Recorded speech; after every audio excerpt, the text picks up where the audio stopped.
Bonjour à tous et aujourd'hui, laissez-moi vous parler de la légendaire Jazz Jennings.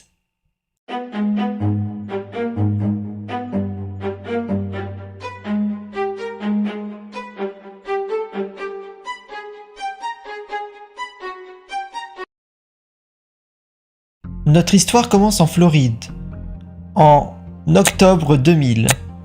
Greg et Jeannette, un jeune couple âgé de 30 et 35 ans à l'époque, en début 2000, ont commencé à avoir plusieurs enfants. Donc ils ont eu 2 garçons et une fille. En octobre 2000, ils s'attendaient à en avoir un 4e enfant. Et c'est alors que le 6 octobre 2000, ils mettent au monde un bébé. Assigné garçon dès le départ, dès la naissance, ils vont tout de suite l'appeler et il deviendra le 4e petit garçon de la famille. Les grands-parents étaient présents et c'était un événement incroyable qui était célébré et vraiment, ils ont tous fait la fête. Ce jour-là était vraiment un jour de fête. Mais très vite, l'enfant n'aura pas du tout le comportement attendu et aura plutôt des allures très efféminées et va clairement se comporter d'une manière très différente des attentes. C'est simple, l'enfant est sans le savoir atteint d'une dysphorie de genre. Alors ce n'est pas une maladie, effectivement, mais l'enfant possède du coup une dysphorie de genre dans la strie terminale du cerveau, sans le savoir. Par la suite, elle va prendre des vêtements de sa sœur dans sa chambre et lui emprunter. Et en plus, sa sœur lui dira qu'elle les porte mieux que elle-même. Alors les 2 parents, Greg et Jeannette Jennings, n'y comprenaient pas trop à ce qui se passait et ont décidé d'aller voir des spécialistes pour essayer de comprendre la situation. Mais les médecins de l'époque, n'y connaissant rien et le sujet étant très minoritaire chez les enfants, eh bien, les médecins n'ont rien diagnostiqué à ce moment-là. Les médecins n'ont pas fait de diagnostic comme quoi elle était transgenre, ils ont simplement dit ou qu'elle était atteinte de dysphorie de genre. Non, les médecins ont simplement dit que c'était une phase, voilà, que c'est le truc classique. C'est une phase, ça va passer, le truc habituel, quoi. Mais lors de son anniversaire de ses 3 ans, ce comportement persiste et en plus, là cette fois-ci, elle vraiment révèle cette personnalité qui est en elle. Sa personnalité se révèle. Elle a vraiment un comportement très efféminé, c'est en elle. C'est dans son comportement, dans sa personnalité. Rien ne peut y changer. C'est à partir de là que les choses vont vraiment prendre une ampleur. Cette fois-ci, c'est confirmé, elle est transgenre. Après la situation à son anniversaire de ses 3 ans, la famille, notamment ses parents, décide d'attendre encore quelques années, histoire de voir si, comme donc dit les médecins au départ, si c'était pas une phase, si c'était pas quelque chose qui allait passer, mais le fait est que chaque année, jusqu'à ses 6 ans, 7 ans, la situation a persisté. Donc, ils ont été voir des spécialistes à partir de ses 6-7 ans. Les médecins, ayant plus de connaissances sur le sujet à ce moment-là, vont commencer à lui faire passer des tests pour savoir si elle a une dysphorie de genre.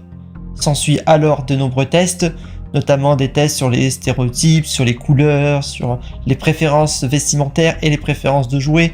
Bon, quelque chose qui est vraiment très cliché, mais qui était courant pour l'époque. Disons que pour l'époque, entre 2000 et 2010, c'était plutôt courant. Et encore aujourd'hui, ça serait pratiqué, mais moins, mais voilà, à l'époque, c'était plutôt courant. Il y avait plutôt des tests qui étaient effectués pour la dysphorie de genre, basés sur des clichés, des codes du genre, pour savoir comment elle s'est représentée, dans quelle situation elle se voyait, se percevait, voilà. Et il a été avéré, en fin de compte, qu'elle a été réellement, du coup, elle possède pour de vrai une dysphorie de genre. Elle a obtenu, pour de coup, un vrai diagnostic de dysphorie de genre. Voilà. Donc elle a été vraiment suivie, pour le coup, à partir de ses 6-7 ans. C'est devenu officiel. Et c'est à partir de là que vraiment a commencé sa transition de genre. C'est vraiment à partir de là que ça a commencé, entre ses 6-7 ans. Voilà. Après de nombreux suivis chez le médecin, chez les spécialistes, où ils ont vraiment diagnostiqué la dysphorie de genre. Voilà.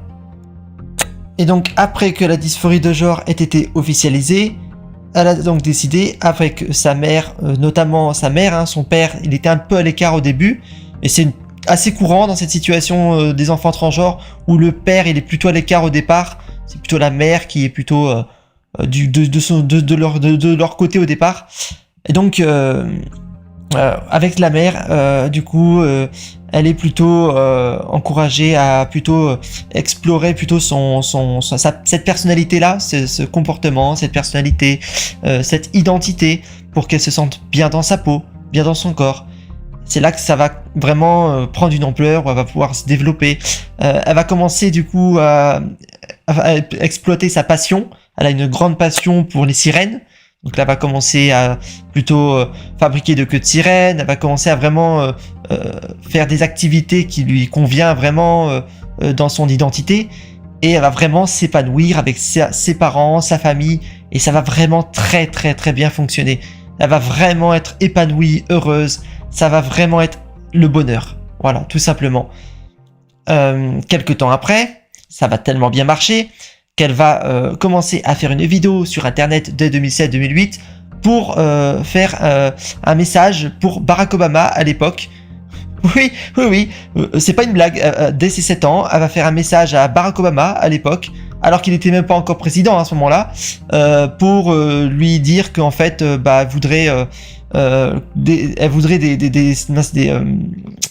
des conférences, des discours pour l'inclusivité, alors qu'elle a que 7 ans. Alors elle veut plutôt être incluse dans la société, parce que dès son jeune âge, elle a compris qu'elle n'était pas bien perçue par la société et qu'elle allait être rejetée, notamment sa famille. Et c'est le résultat aussi de nombreuses haines sur sa chaîne YouTube, qui a été très très grave, des menaces de mort. Il y a eu des trucs vraiment très très dangereux, alors qu'elle avait à peine 7 ans. Elle a commencé déjà à se faire menacer de mort, à se faire agresser, alors qu'elle avait que 7 ans et qu'elle faisait que quelques vidéos sur sa chaîne YouTube. Mais juste le si peu suffisait à ce qu'elle se fasse agresser. Et donc c'est avec l'aide de sa mère qu'elle a voulu envoyer un message à Barack Obama à l'époque. Étant très jeune à ce moment-là, et que c'était très compliqué de faire partie de la politique, elle décide d'attendre un petit peu pour s'y intéresser, et elle préfère continuer à plutôt s'investir dans ses activités, dans ses plaisirs, et dans l'inclusivité à l'école, dans le milieu scolaire, et se développer personnellement. Voilà, c'était plus raisonnable pour elle à ce moment-là de plutôt privilégier le développement personnel. Donc elle commence à faire du football à l'école, commence à être envisagée notamment avec ses parents de savoir si il faut l'intégrer à l'école en tant que fille ou en tant que garçon. La question est assez vite réglée. Ils arrivent à trouver, à cette époque-là, ils ont réussi quand même à trouver un terrain d'entente avec l'école à ce moment-là pour l'intégrer notamment dans le sport féminin. Et ça a plutôt très bien fonctionné. Elle était plutôt très épanouie et ça a plutôt parfaitement fonctionné. Oui, on peut dire que le fait qu'elle ait eu une dysphorie de genre, forcément, ça aide très fortement. Et de toute façon, c'est dans 99% des cas une réussite totale. Oui. Elle s'est vraiment bien intégrée dans son école, dans le milieu du sport féminin, et ça a été une énorme réussite. Un bonheur en fait. Nous faisons un bond dans le temps de quelques années, dès l'âge de ses 11 ans. Donc là, elle décide de s'intéresser à nouveau à la caméra, aux médias, et elle décide de participer à un petit documentaire, un petit témoignage de son parcours, de son enfance. Elle a dit c'est bon, c'est franchement là, c'est vraiment j'ai l'âge pour faire un petit témoignage dans les médias, sous finalement le soutien de sa mère et son père, qui accepte totalement de faire un témoignage pour aider les gens. Et donc elle décide de faire un témoignage pour une célèbre chaîne américaine, ABC, qui accepte, avec la très célèbre journaliste Barbara Walters, qui donc est d'accord pour l'interviewer. Bien évidemment, L'interview a été devenue mais virale, à des centaines de millions de vues partout sur internet. C'est devenu hyper viral, c'est devenu une légende après ça, tout simplement. En un documentaire, en un petit témoignage, c'est devenu une légende absolue, en un témoignage. Et si les choses s'arrêtaient là, ça serait déjà pas mal, mais vous allez voir que la suite de l'histoire est un régal, hein. Ça va pas s'arrêter là. Donc déjà, c'est déjà pas mal, hein. Barbara Walters interviewée à ses 11 ans, c'est déjà énorme, mais ça s'arrête pas là. Donc ouais, très clairement, ça annonce du lourd. Donc elle va raconter son histoire, de tout ce qui s'est passé dans son enfance, notamment le développement avec sa sœur, les liens qu'elle a eu avec sa sœur. Vraiment quelque chose de vraiment très très construit, et ça va devenir viral partout sur internet. Puis de nouveau, après son interview avec Barbara Walters, elle va pas mal un petit peu mettre de côté les médias, et elle va plutôt secrètement, même les journalistes et tout, elle va plutôt mettre de côté, et elle va vraiment se concentrer sur son développement personnel et ses projets personnels qu'elle va pour l'instant garder secrets et qu'on saura plus tard. Et c'est en 2015 où là elle va à nouveau s'afficher au grand jour, et elle va commencer à faire ses premières Pride, hein, ses premières journées des fiertés. Elle va commencer à vraiment s'investir dans les journées des fiertés, dans les Pride, dans les vraiment les cérémonies, les Pride, pour vraiment la diversité et l'ouverture d'esprit. Et donc elle va vraiment s'y investir, et pour une bonne raison, hein, c'est que elle veut s'afficher aussi dans les débats politiques, comme elle voulait le faire à l'époque avec Barack Obama. Sauf qu'à l'époque, elle était trop jeune pour le faire, et c'était trop compliqué à l'époque. Là, en fait, quelques années après, elle a quand même maintenant 15 ans. Et donc là, à ce moment-là, elle est largement en âge pour pouvoir faire tout ce qu'elle voulait à l'époque. C'est-à-dire participer à des débats médiatiques, les Pride, et tout consacré vraiment à une diversité, une inclusivité. Parce que c'est vraiment une activiste dans l'âme. Et on le verra aussi par la suite. Mais d'autres projets vont arriver, hein, après ça. Mais en tout cas, là, sur le moment, elle s'intéressait vraiment au Pride, vraiment aux inclusivités. Et elle va commencer par la suite à participer à des émissions TV. Hein, mais ça, on en parlera après. Puis, le rêve de Jazz Jennings va se concrétiser. Elle va réussir, peu de temps après les Pride, à prendre contact avec Barack Obama et engager des conférences de presse, des discours en grande pompe, et elle finira à plusieurs reprises à la Maison Blanche. Elle pourra rencontrer Barack Obama en personne, et cette fois-ci, elle entrera vraiment dans l'histoire de la toute première fille transgenre à la Maison Blanche, près du président, discutant avec le président et entamant des conférences de presse et un débat politique avec le président. Là, on est dans du lourd, du très très lourd. Donc là, vraiment, là, ça rigole plus. Ouais, très clairement.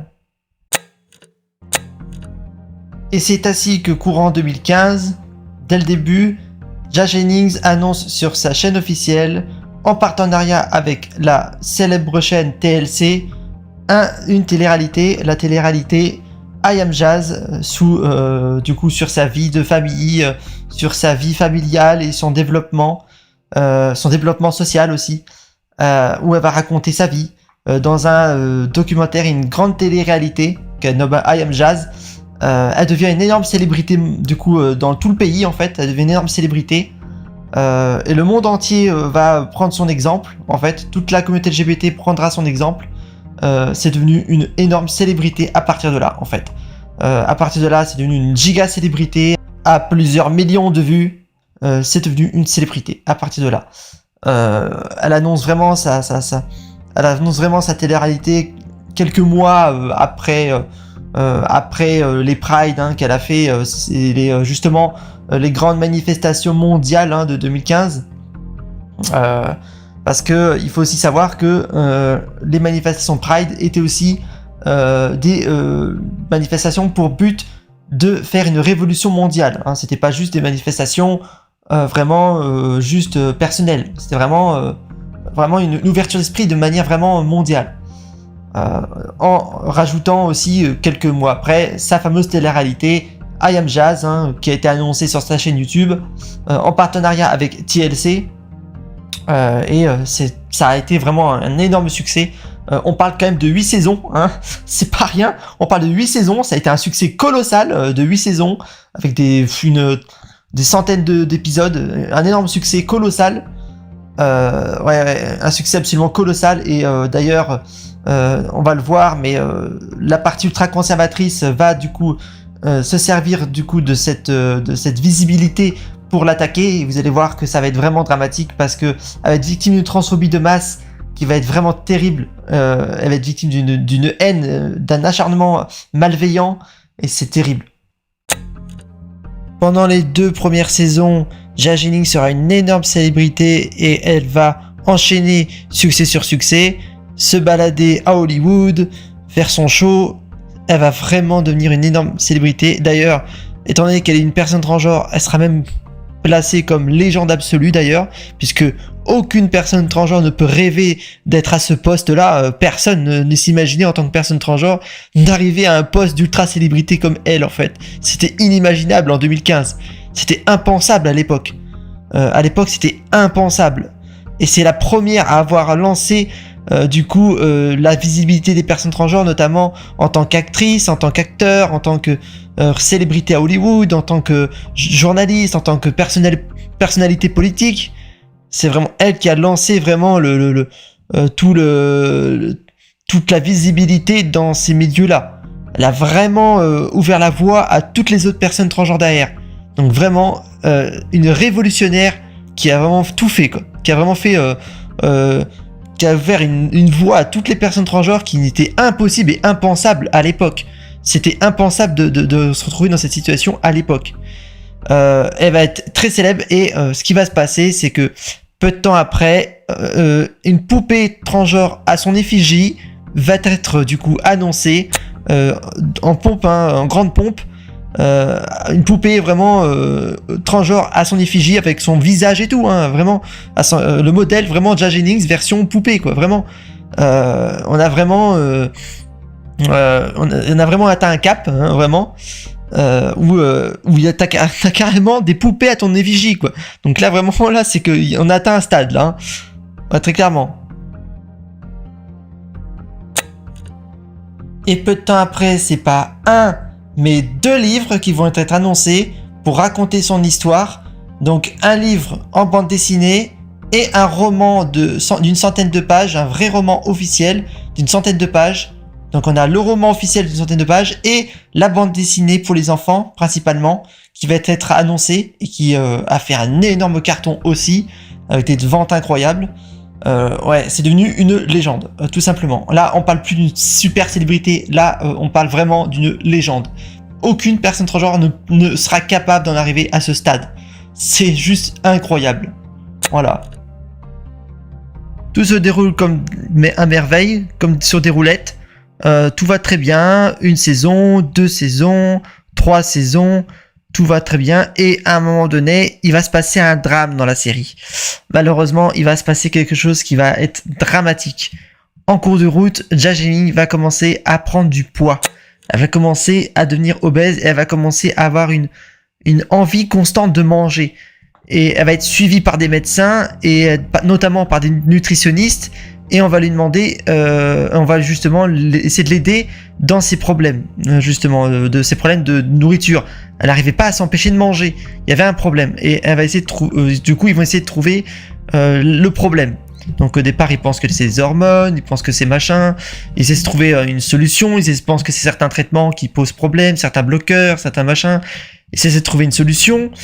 Mais rien n'y fait. Elle prend du poids, elle prend du poids et elle prend du poids. Et ce n'est qu'en fait plusieurs saisons après qu'ils trouveront la solution et qu'elle va commencer à faire du sport, qu'elle va commencer à perdre du poids et qu'elle va commencer à vraiment du coup faire des efforts pour résoudre la situation. Et elle va vraiment d'ailleurs partir pas mal en dépression à ce moment-là. C'est justement une des situations qui a fait que beaucoup d'ultra-conservateurs y ont vu quelque chose de négatif sur elle, comme quoi elle le regretterait, qu'elle regretterait sa transition, que ce serait un drame, que sa transition a mal tourné, que voilà, ils vont commencer à en faire toute une histoire de drame. En réalité, c'est pas du tout ça. En réalité, c'est juste qu'elle a eu un problème dans la nourriture qui n'a rien à voir avec sa transition. Ça n'a rien à voir. Ça aurait été quelqu'un qui n'était pas transgenre, ça aurait été pareil. C'est pas parce qu'elle est transgenre qu'elle a eu des problèmes avec la nourriture. C'est simplement parce qu'elle a eu des problèmes avec la nourriture. C'est tout. Ça n'a rien à voir avec le fait qu'elle était transgenre. C'était vraiment un problème que n'importe qui aurait pu avoir, quoi. Voilà. N'importe qui aurait pu avoir ce problème-là. Mais vu qu'elle est transgenre, ils y ont vu tout de suite une excuse. Les malveillants ont tout de suite vu une excuse. Les haineux, les transphobes y ont vu une excuse en disant: vous avez vu, c'est les effets de la transition, ça provoque des problèmes de santé, vous avez vu. En réalité, ça n'a rien à voir avec sa transition. D'ailleurs, les médecins vont le prouver d'ailleurs dans la télé-réalité I Am Jazz, que ça n'a rien à voir avec la transition. Il y a des preuves. En fin de compte, elle va perdre du poids, et d'ailleurs, encore aujourd'hui, d'ailleurs, elle est devenue d'ailleurs très épanouie aujourd'hui, ouais, ça aura un impact. Et ce qui va se passer, c'est que, un peu plus tard, c'est que, dans les fins de saison 8, dans les fins des derniers épisodes, malheureusement, il va se passer une histoire avec sa mère. Elle va partir en dépression, comme je l'ai dit. Elle va pleurer devant la caméra, et beaucoup de haineux et de malveillants y voient tout de suite une preuve comme quoi elle le regrette, elle regrette sa transition, elle regrette d'être transgenre, elle regrette d'avoir tout fait. C'est faux, évidemment, mais beaucoup y ont cru, beaucoup ont cru qu'elle regrettait, machin. Personne qui était sain d'esprit, qui comprenait la situation, savait que c'était vrai. Tout le monde savait que c'était faux. Enfin, tous ceux qui étaient en tout cas bienveillants et qui étaient fans de la série. Peu de temps après, elle a réagi. Comme on s'y attendait, elle a réagi dans son réseau social. Elle a réagi, elle a envoyé une vidéo disant que non, non, elle regrette rien, que sa vie, elle est bien épanouie, que tout va très bien.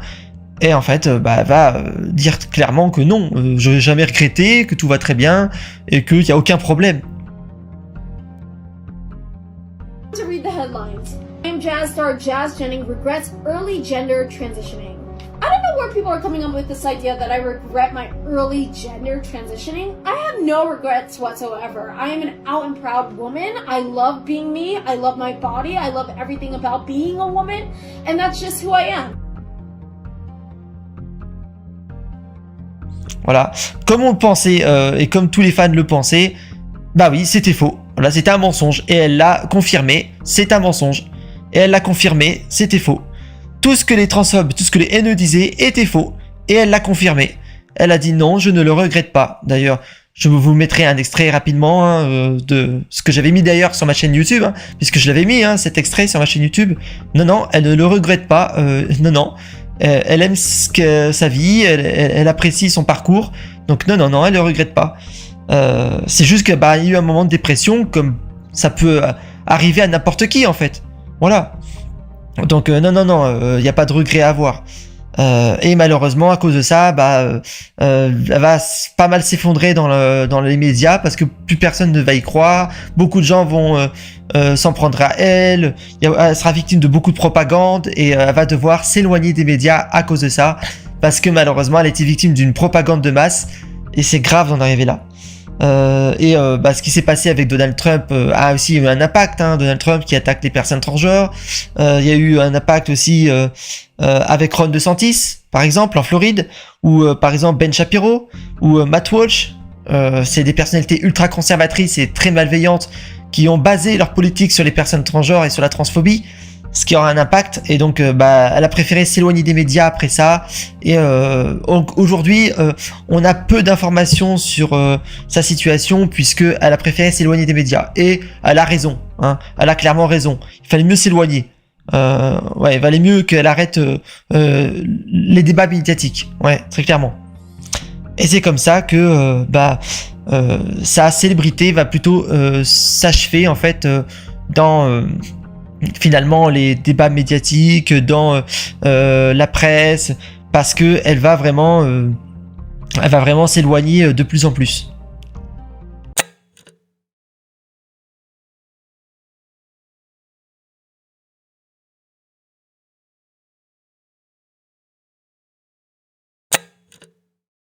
Nous sommes le 22 janvier 2025, quand alors Jazz Jennings décide de se défendre dans un post Instagram. Elle décide donc de se défendre et de dire « Mon histoire est valide, vous n'avez pas le droit de redire quoi que ce soit sur ce sujet-là, et de toute façon quoi que vous dites, j'existe, je suis là, et mon histoire est valide. » Pour du coup se défendre face à tout ce qui lui a été reproché lorsqu'elle a du coup pris du poids par exemple, ou lors de la scène de dispute avec sa mère, ou la dépression qu'il y a eu. Donc il a fallu remettre les points sur les i. Donc elle l'a déjà fait une fois avec du coup sa vidéo comme quoi elle disait que non, qu'elle regrette rien, que son parcours elle en est très fière, mais ce n'est toujours pas suffisant. Donc il a fallu qu'elle continue à plusieurs reprises de se défendre et de dire non, moi je suis fier de mon histoire, j'ai maigri, bon c'est vrai j'ai eu des problèmes de poids, mais faut bien que du coup que j'évolue, que je m'en sorte. Donc non, elle s'en sort très bien et elle l'a fait savoir. Elle en a bien parlé, pas que dans la vidéo, mais aussi dans un énorme commentaire de Instagram. Donc véritablement une grosse défense. Voilà.